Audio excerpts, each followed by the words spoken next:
ছবি আছিলে সেইখিনি ছবি আঁকিছিলে আমাৰ তাৰপিছত ছবিক লৈ আমি এটা সৰু কাহিনী বনাইছোঁ কাহিনীটো হৈছে এজাক ধুমুহা আমি নাম এটা দিছোঁ মানে তাৰপিছত এখন নদী আছিলে সেই এইখন নদীও আঁকি থোৱা আছে মানে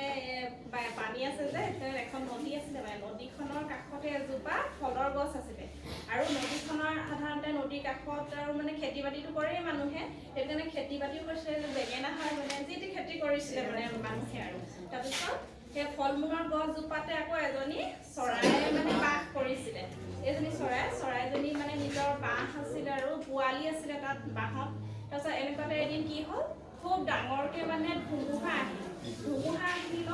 তাৰপিছত সেই চৰাই মানে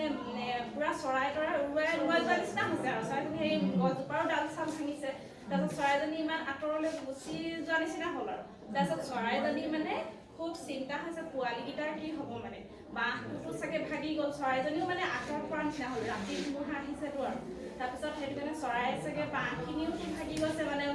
চৰাইজনীয়ে খুব চিন্তা কৰিছে তাৰপিছত আকৌ চৰাইজনীয়ে মানে নিজৰ পোৱালীকেইটাৰ কাৰণে চিন্তা কৰি আহি গছজোপাৰ ওচৰলৈ আকৌ বিচাৰি আহিছে মানে বহুত কষ্ট কৰি মানে আহি পালেহি আৰু তেনেকুৱাতে আকৌ তাই দেখি পালেহি চৰাইকেইটা কিন্তু সুৰক্ষিত অৱস্থাত পালেহি মানে চৰাইকেইটা কি হ'ল ছাতি এটা মানে ডাল এজোপাত উভতি লাগি আছে আৰু সেই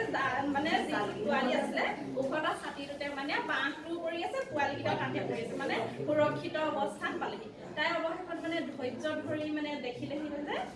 মানে তাইৰ মাজত বহুত ধুমুহা গ'লতো আৰু পোৱালী সন্তানৰ কেনেকুৱা বিপদত পৰিলে কেনেকুৱা এটা অনুভৱ হয় আৰু পিছত দেখি মানে তাইৰ পিছত